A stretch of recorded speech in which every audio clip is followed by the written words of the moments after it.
Hello friends, मेरा नाम सौरभ केशरी है और बहुत बहुत स्वागत है आप सभी का हमारे नए यूट्यूब चैनल जिसका नाम है power house of physical education concept. तो दोस्तों, इस चैनल पर मैं आपको लगातार यूपी, टीजीटी, पीजीटी और जितने भी पुराने ओल्ड पेपर हुए हैं केबीएस के, नवोदय के, डी ट्रिपल एसबी के, उन सभी का वीडियो बनाकर डाल रहा हूँ, सीरीज़ चला रहा हूँ मैं, ताकि आप एग्ज़ाम देने जाएं तो एक बार इनको लगा कर ज़रूर जाएं, क्योंकि पुराने क्वेश्चंस रिपीट होने के चांस एग्ज़ाम में ज़्यादा होते हैं। और अगर आप मेरे चैनल पर नए हैं तो मेरे चैनल को सब्सक्राइब करिए, लाइक करिए, दोस्तों को ज़रूर एक बार बताइए। और दूसरी चीज़ ये है कि आप मेरे प्लेलिस्ट में चले जाइए, वहाँ पे सारे नवोदय का अलग प्लेलिस्ट बना हुआ है, डी ट्रिपल एस बी का प्लेलिस्ट अलग बना हुआ है। तो जितने भी अब तक पेपर हुए हैं उन सारे के वीडियो आपको लगभग मिल जाएंगे। यूपी टीजीटी में मैंने सिर्फ 2011 तक का पेपर डाला हुआ, 2016 से 2011 तक का डाला हुआ है, उसमें 13 भी है। तो चलते हैं और आज का पार्ट 2 देख लेते हैं। इससे पहले हम लोगों ने पार्ट 1 को कवर कर लिया है। तो आइए देख लेते हैं क्वेश्चन नंबर 100। हम लोगों ने 49 क्वेश्चंस, मतलब कि 100 तक क्वेश्चन को देख लिया था। कुल 50 क्वेश्चन कराया था, मैं 49 कराया था, 51 से 99 तक। आज हम लोग देखेंगे। तो यहाँ लिखा है मैक्सिमम कंट्रोलेबल स्पीड इज, इनमें से अधिकतम नियंत्रण गति कौन सी मानी जाती है? तो इसका जो राइट आंसर होगा that is option number 2। Maximum speed, जब आप कोई टेक ऑफ लेते हैं, शरीर का नियंत्रण खोए बिना प्रस्थान के दौरान अधिकतम गति को हम नियंत्रण गति कहते हैं। आगे बढ़ते हैं नेक्स्ट क्वेश्चन की तरफ। क्वेश्चन नंबर 101 को देख लेते हैं। यहाँ बोल रहा है कि in infectious disease epidemiology and arthropod or any living carrier that transport an infectious agent to a susceptible individual is, संक्रामक रोग जो जनपादिक रोग विज्ञान में वह संधिपाद अथवा जीवित रोग वाहक जो किसी संक्रामक अभिकर्ता को किसी ग्राह व्यक्ति में भेजता है कहलाता है। तो मतलब क्या होता है कि जो संक्रामक रोग होता है वो ट्रांसपोर्ट हो जाता है एक व्यक्ति से दूसरे व्यक्ति में। और तो उसमें सबसे ज़्यादा क्या होता है? तो ये होगा आपका ऑप्शन नंबर 4, जैसे वेक्टर बॉर्न। ठीक है, रोगवाहक जनित उसे कहते हैं। आगे बढ़ते हैं, क्वेश्चन नंबर 102 को देख लेते हैं। तो क्वेश्चन नंबर 102 क्या कह रहा है यहाँ पे कि according a condition where the end of the bone is forced out of its normal position in a joint। तो एक ऐसी वह स्थिति जिसमें किसी जोड़ में अस्थि के छोर को इसके समान स्थान से हटाने के लिए बाध्य होना पड़ता है।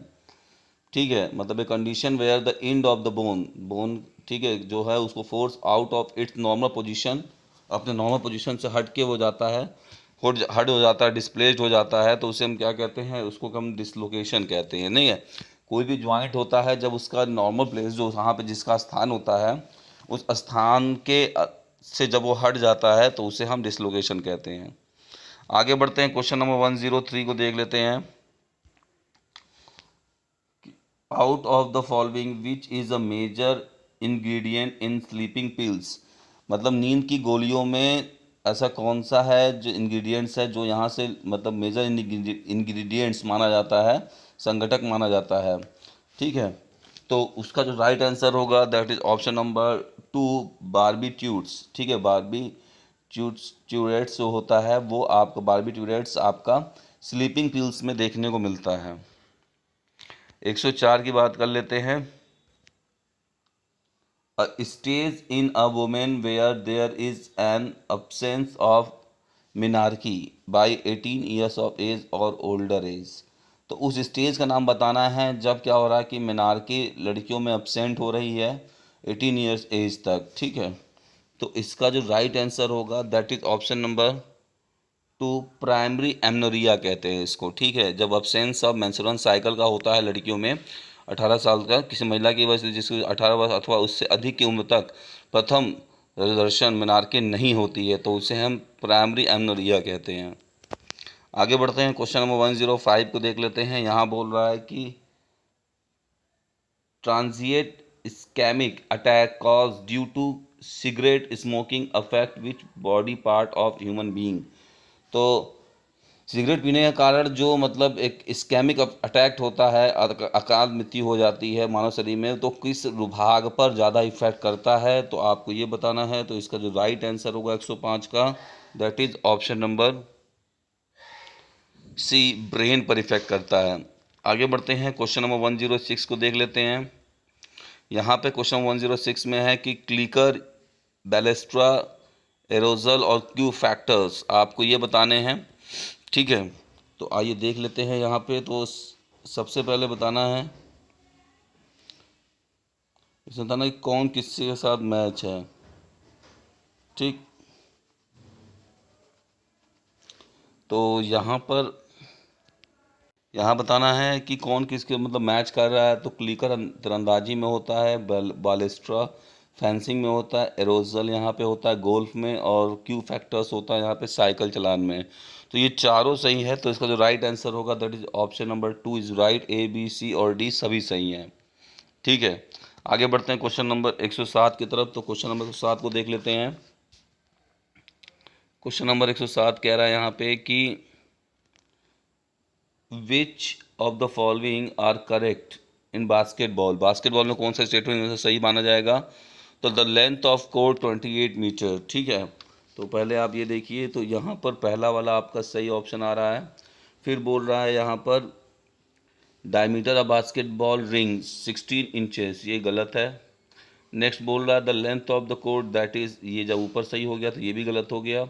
फिर बोल रहा है diameter of basket ring 18 inches, ये एकदम सही है, 18 इंच का होता है। और नेक्स्ट बोल रहा है यहाँ पे circumference of size 6 basketball 72 centimetre, ये भी सही है। सरकमफ्रेंस जब ऊपर सही है तो यहाँ गलत हो जाएगा। तो अब आपका जो बन रहा है ए, डी और ई, तो ए, डी, ई यानी कि ऑप्शन नंबर 2 में आपको देखने को मिलेगा, और ये आपका एकदम करेक्ट आंसर है। ठीक है, चलते हैं आगे नेक्स्ट क्वेश्चन की तरफ। यहाँ देख लेते हैं क्वेश्चन नंबर 108। क्वेश्चन नंबर 108 क्या कह रहा है कि sports authority of India was established on. तो देखिए यहाँ पर डेट के साथ कंफ्यूज कर दिया है। सभी को ये पता है कि 1984 में लगभग हुआ था, लेकिन जब ये डेट दे दिया तो लोग क्या हो गए, कंफ्यूज हो गए हैं। तो इसका जो राइट आंसर होगा that is option number A, correct है 25 जनवरी 1984। ठीक है, अब कोई कमेंट नहीं करेगा इस पर, आप देख सकते हैं नेट पे जाकर सही डेट देखिए, क्योंकि इसमें बहुत सारा डेट पे नेट पे अलग अलग डेट दिखा रहा है, लेकिन इसमें 25 जनवरी 1984 सही माना गया है। आगे बढ़ते हैं नेक्स्ट क्वेश्चन की तरफ। यहाँ पे कह रहा है कि mental coach is also known as. तो मेंटल कोच किसे माना जाता है, that is option number 4, educational sports psychologist को हम मेंटल कोच के नाम से जानते हैं। आगे बात कर लेते हैं 110 क्वेश्चन नंबर क्या कह रहा है यहाँ पे कि effective leadership is based on, मतलब कि प्रभावी नेतृत्व हम किस पर आधारित होता है। तो इसका जो राइट आंसर होगा that is option number 2, situational characteristics of a leader and group. तो नेता तथा समूह के स्थितिपरक गुण पर ही आपका इफेक्टिव लीडरशिप आधारित होता है।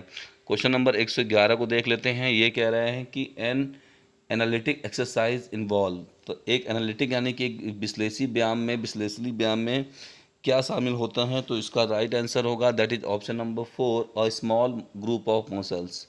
तो जब स्मॉल ग्रुप ऑफ मसल्स एक एनालिटिकल एक्सरसाइज में इन्वॉल्व होते हैं। नेक्स्ट क्वेश्चन की तरफ बात कर लेते हैं कि the age limit of youth Olympic game is. तो एज लिमिट क्या होती है यूथ ओलंपिक खेल की, तो ये दैट इज़ ऑप्शन नंबर 14। अगर आपको ये पता है कि पहला युवा ओलंपिक समर कब हुआ था, तो आप मुझे नीचे कमेंट बॉक्स में लिखकर बताएंगे। चलते हैं आगे नेक्स्ट क्वेश्चन की तरफ, और यहाँ थोड़ा सा देख लेते हैं। तो यहाँ पे पूछ रहा है कि एन इलनेस, ठीक है, एक बीमारी ड्यू टू स्पेसिफिक इन्फेक्टियस, जो कि किसी स्पेसिफिक कारण एजेंट की वजह से हुआ है। It toxics product capable of being directly और इनडायरेक्टली ट्रांसमिटेड, जो कि एक प्रोडक्ट के द्वारा हुआ है और डायरेक्टली और इनडायरेक्टली ट्रांसमिट मतलब कि प्रभावित हो रहा है, इधर से उधर जा रहा है। फ्रॉम मैन टू मैन मतलब इंसानों से इंसानों में, एनिमल टू एनिमल मतलब जानवरों से जानवरों में, और from the environment to man, और क्या है कि पर्यावरण से इंसानों और जानवरों में फैल रहा है। तो उससे हम क्या कहेंगे कि जो इधर से उधर जाता बीमारी संक्रामक बीमारी है। ठीक है, और जो वैश्विक उत्पाद के कारण हुई है। तो इसका जो राइट आंसर हो जाएगा ये आपका जो राइट आंसर होगा that is option number, 1 minute, आपका जो राइट आंसर हो जाएगा that is option number 4, communicable disease. ठीक है, option number 4 is correct. Communicable disease कहते हैं जो इंसानों से इंसानों में, जानवरों से, इस सब में फैलता है। आगे बढ़ते हैं नेक्स्ट क्वेश्चन की तरफ। Any person, animal, arthropod, plant, soil और सब्सटेंस, ठीक है, कोई भी इंसान, जानवर, ठीक है, और वनस्पति, मृदा, ये जो चीज़ें हैं, इन विच एन इन्फेक्टियस एजेंट, जिनमें कोई वह संक्रामक अभिकर्ता होता रहता है, मतलब एजेंट लाइव्स रहता है, इन मल्टीप्लाइज, ठीक है, on which it's depend primarily for survival and where it reproduce itself in such manner that it can be transmitted to a susceptible host is. तो आपको बताना है कि जैसे संक्रामक फैलाने वाले लोग होते हैं, मतलब जो एजेंट होते हैं जिस पर इसका मुकदर निर्भरशील, और जहाँ यह इस प्रकार स्वयं प्रजनन करता है, इसे ग्राह परोपोषी में संचालित किया जा सकता है। तो इसका जो राइट आंसर होगा दैट इज रिजर्वियर होगा, रिजर्वियर, ठीक है, रिजर्वायर। आगे बढ़ते हैं क्वेश्चन नंबर 115। क्वेश्चन नंबर 115 क्या पूछ रहा है यहाँ पे कि which of the following is not an example of group influence on an individual. इनमें से कौन सा ग्रुप, मतलब समूह पर प्रभाव नहीं डालता है इंडिविजुअल का, आपको ये बताना है। तो इसका जो राइट आंसर हो जाएगा that is option number 1, minority influence. ठीक है, माइनॉरिटी अल्पसंख्यक प्रभाव नहीं होता है किसी भी ग्रुप पर, क्योंकि में से किस व्यक्ति पर समूह के प्रभाव का धारण नहीं है। आगे बढ़ते हैं नेक्स्ट क्वेश्चन की तरफ। क्वेश्चन नंबर 116 को देख लेते हैं। यहाँ बता रहा है कि in the predation cycle the duration off peak cycle should be. तो किसको हम पीक साइकिल कहते हैं, ड्यूरेशन ऑफ पीक साइकिल को क्या माना जाता है? तो option number 3 is correct. 4 to 6 mesocycle को, ठीक है, पीक साइकिल भी कहा जाता है। आगे बढ़ते हैं नेक्स्ट क्वेश्चन की तरफ। Question number 117 sorry. यहाँ पे आपका है कि when muscle exert force while lengthening this movement is known as. तो मसल्स क्या हुआ है कि फोर्स को एक्सर्ट कर रहा है, जब वो लेंथन यानी जब उसकी लंबाई बढ़ रही है, तो हम उस मूवमेंट को किस नाम से जानते हैं? तो इसका जो राइट आंसर होगा that is option number C, eccentric. मैंने बताया था 2 तरह के आइसोटोनिक मूवमेंट होते हैं, ठीक है। आइसोटोनिक मूवमेंट जो होते हैं, कहीं कहीं मैंने उसमें बता दिया था। आइसोटोनिक मूवमेंट जो होते हैं 2 तरह के होते हैं, इसेंट्रिक और कॉन्सेंट्रिक। तो जब हम मसल्स का फोर्स लगाते हैं और मसल छोटी होती है तो कॉन्सेंट्रिक, और जब मसल्स का फोर्स एक्सर्ट कर रहे हैं और मसल्स की लेंथ बढ़ रही है तो इसेंट्रिक। ठीक है, इसेंट्रिक और कॉन्सेंट्रिक याद रखिए। आगे बढ़ते हैं नेक्स्ट क्वेश्चन की तरफ। यहाँ पे बात कर रहा है कि at sea level the atmospheric pressure is approximately 760 mmHg. The ratio of different gases is। तो जब हम सी लेवल पे रहेंगे तो जो एटमॉस्फेरिक प्रेशर होगा अप्रॉक्सीमेटली 760 mmHg होगा। तो बाकी सारे गैसेस का, ठीक है, प्रेशर कितना होगा आपको ये बताना है। तो इसका जो राइट आंसर होगा that is option number 1, nitrogen 79.04%, oxygen आपका 20.93%, और आपका जो कार्बन डाइऑक्साइड है वो 0.03%। ठीक है, आगे बात कर लेते हैं क्वेश्चन नंबर 109 पे, सॉरी 119 पे। क्वेश्चन नंबर 119 क्या कह रहा है कि the ring of muscle that allows material to enter the stomach is known as. तो हमारा जो एक रिंग होता है स्टमक में, जो कि अलाउ करता है कि मसल्स को कहाँ जाना है, स्टमक में भेजा जाए, तो उससे हम किस नाम से जानते हैं? ठीक है, तो उसका नाम होता है, आपको ये बताना है। तो इसका जो राइट आंसर होगा दैट इज कार्डियक स्पेंचर। ठीक है, कार्डियक स्पेंचर होगा। आगे बढ़ते हैं नेक्स्ट क्वेश्चन की तरफ। Question number 120। क्वेश्चन नंबर 120 क्या कह रहा है यहाँ पे कि what India need today is not the Bhagavad Gita but the football ground is stated that. तो यह बात किसने कहा है कि आज भारत को भागवत गीता की नहीं बल्कि फुटबॉल के मैदानों की ज़रूरत है? तो ये कहा है स्वामी विवेकानंद ने। Option number 3 is correct. आगे बढ़ते हैं नेक्स्ट क्वेश्चन की तरफ, और यहाँ पे देख लेते हैं। यहाँ पे क्वेश्चन नंबर 121 क्या कह रहा है कि if the skin breaks and bleeds the injury is called. तो आपकी स्किन क्या हो गई, त्वचा टूट गई है और उसमें से रक्त निकल रहा है, तो इस तरह हम उसे क्या कह सकते हैं। तो इसका जो राइट आंसर है that is option number B, laceration कहते हैं। ठीक है, जब हमारी स्किन टूट जाए और उसमें ब्लीडिंग हो जाए तो वो लैक्रेशन हो जाएगा, और जब छिल जाए तो एब्रेजन, और जब उसमें गुम्बद चोट पड़ जाए, नीला पड़ जाए तो कंट्यूशन। ठीक है, ये ध्यान रखिए आप। आगे बढ़ते हैं नेक्स्ट क्वेश्चन की तरफ, और क्वेश्चन नंबर 122 को देख लेते हैं। यहाँ पे क्या है कि the noxious agent hydrocarbons emitted through automobile exhaust and cigarette smoking is responsible for causing।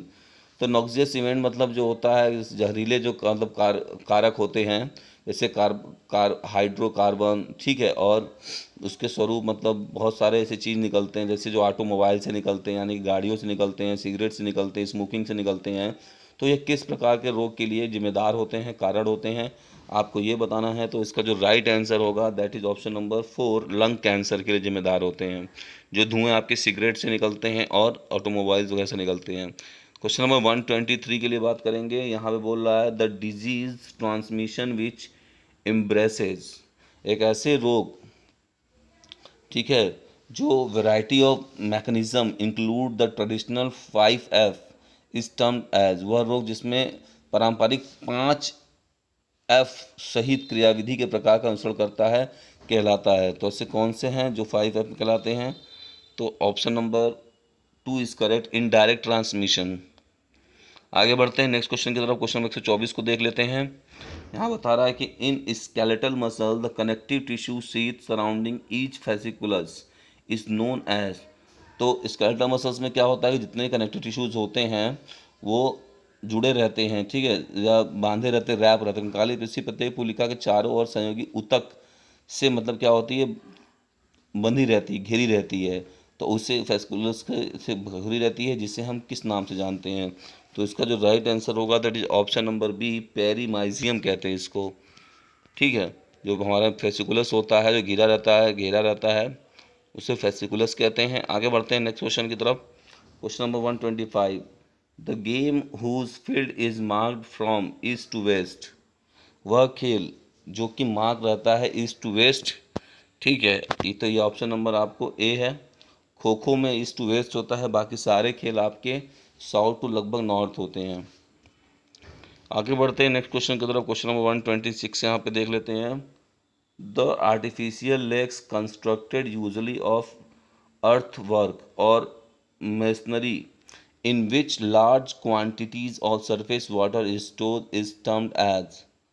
ठीक है, तो क्या होता है, समझता है मिट्टी कार्य अथवा राजगिरी कार्य से, मतलब कोई कंस्ट्रक्ट कर रहा है कार, और ठीक है, उसकी वजह से क्या, झीलों में, कृत्रिम झीलें जिनमें काफ़ी मात्रा में भूपृष्ठ जल जमा किया जाता है को कहा जाता है। मतलब अगर हम कृत्रिम कोई चीज़ बना रहे होते हैं, ठीक है, आर्टिफिशियल लेक्स वगैरह, झील वगैरह बनाते हैं, तो उन्हें हम किस नाम से जानते हैं, आपको ये बताना है। तो इसका जो राइट आंसर होगा that is option number 2, impounding रिजर्वियर्स। ठीक है, अवरुद्ध जलागार। तो ये जब हम बनाते हैं लेक वगैरह आर्टिफिशियल तरीके से पानी को रोक कर, तो उसे इम्पाउंडिंग रिजर्वियर कहते हैं।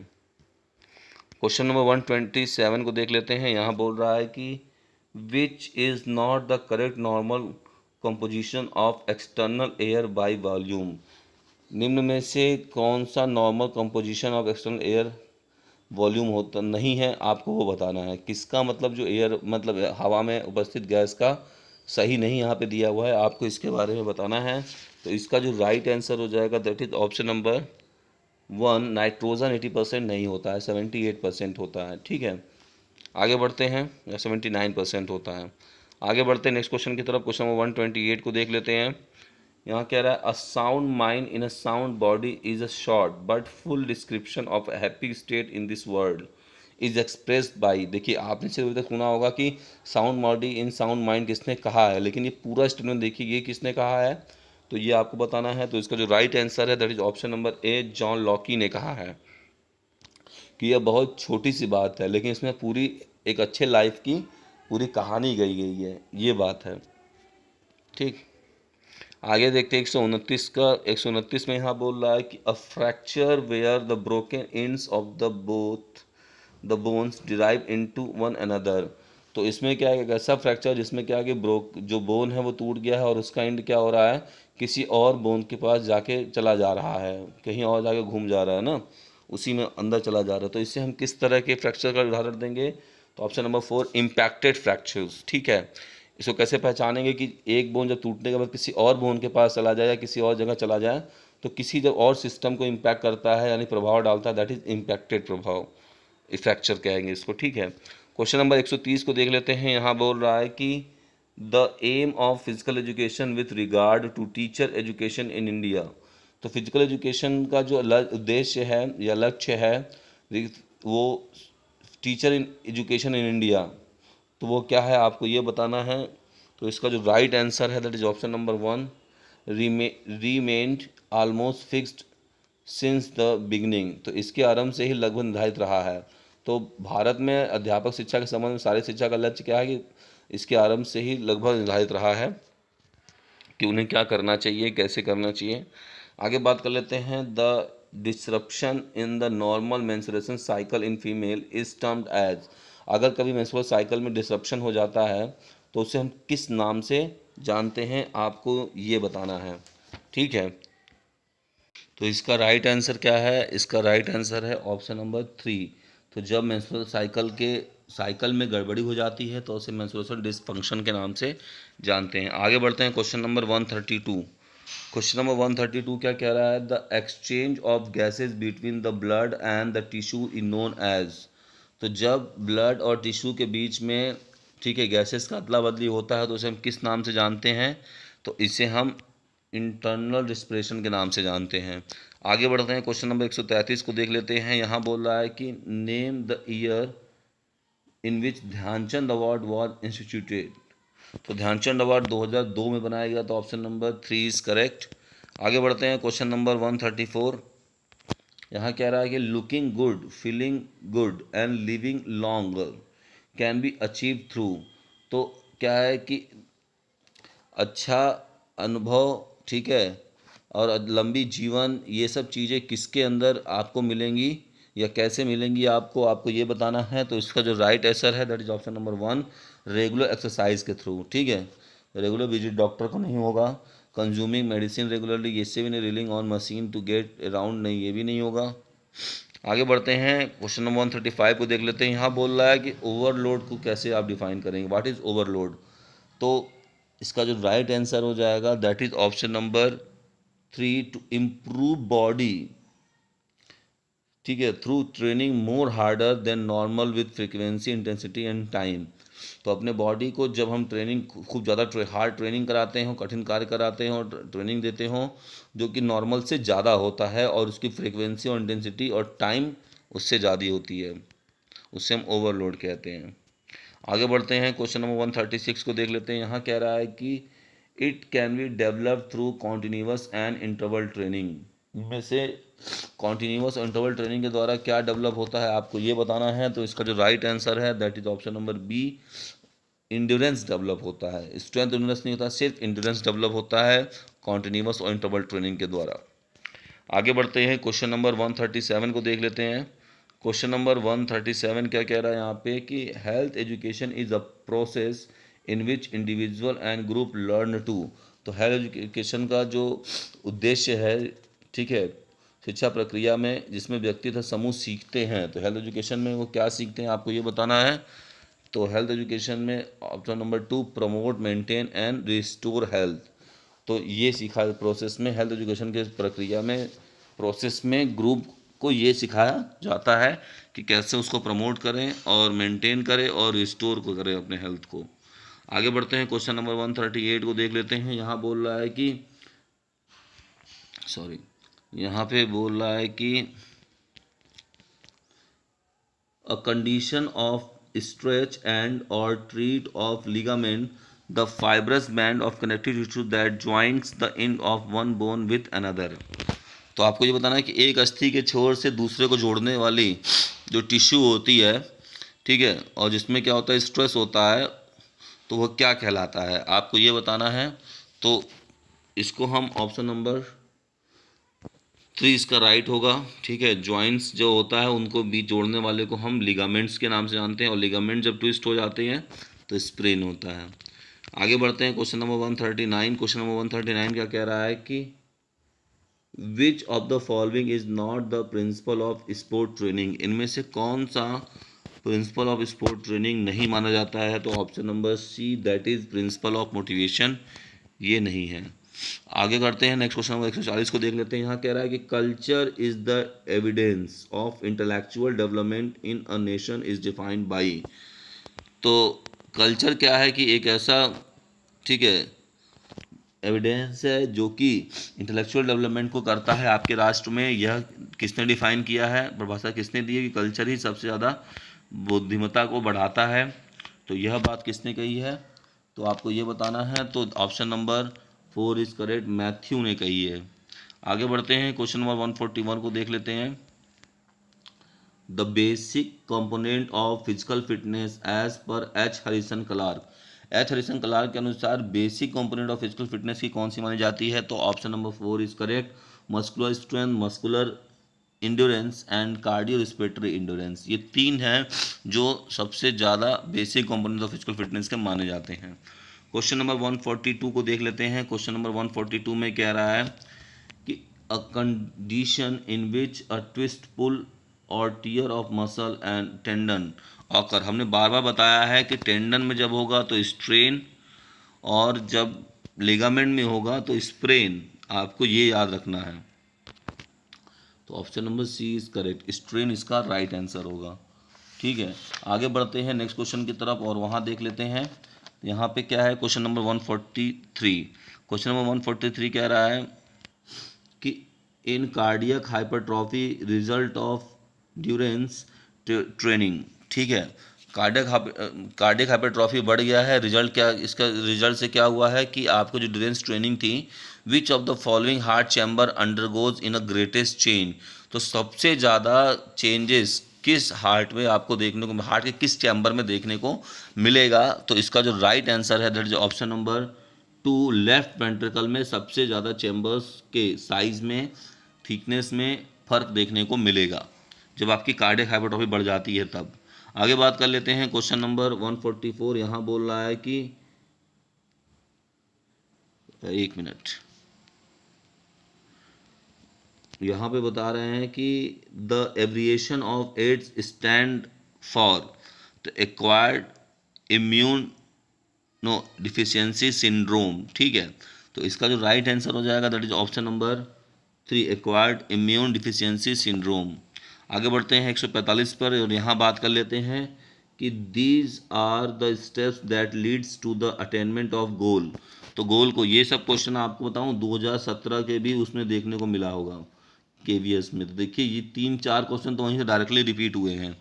आगे बढ़ते हैं, इसका जो राइट आंसर होगा पहले देख लेते हैं कि जो लक्ष्य की प्राप्ति की तरफ ले जाता है उसे हम किस नाम से जानते हैं। तो that is option number 1, objective के नाम से जानते हैं।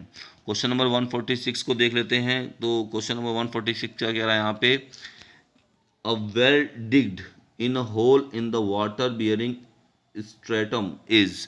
किसी जलधारी स्तर में किसी कुंड में खोदा गया कुआं को हम किस नाम से जानते हैं। तो इसका जो राइट आंसर है that is option number 3, step well, ठीक है, बावली स्टेप वेल के नाम से जानते हैं। आगे बढ़ते हैं, क्वेश्चन नंबर 147 यहाँ पे कह रहा है कि the combination of strength and speed ability is called, explosive strength कहा जाता है जब स्पीड मिलता है। Option number 2 is correct.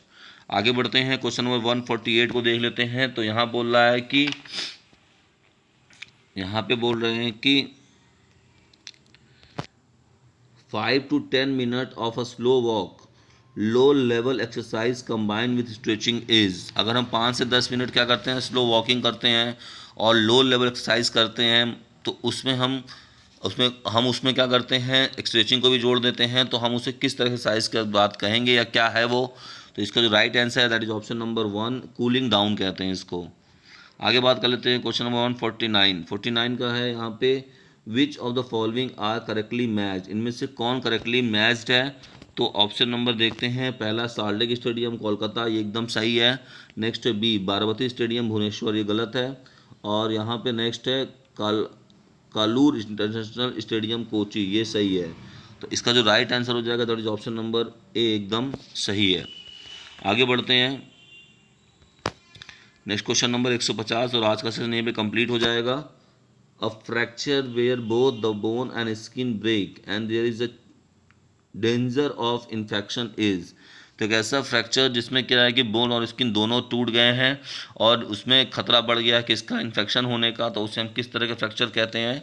जब बोन और स्किन का फ्रैक्चर दोनों में मतलब स्किन फ्रैक्चर नहीं होगा, स्किन आपकी ब्लड वगैरह निकलेगा ना, स्किन भी ख़राब हो जाए, फट जाए और बोन भी निकल जाए तो उसे हम, उसको भी डैमेज हो जाए तो उसे हम कंपाउंड फ्रैक्चर कहते हैं।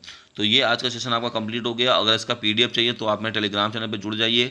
टेलीग्राम का चैनल का लिंक जो है नीचे डिस्क्रिप्शन बॉक्स में, हर वीडियो के डिस्क्रिप्शन बॉक्स में मेरे आपको वहाँ पे देखने को मिलेगा, ठीक है।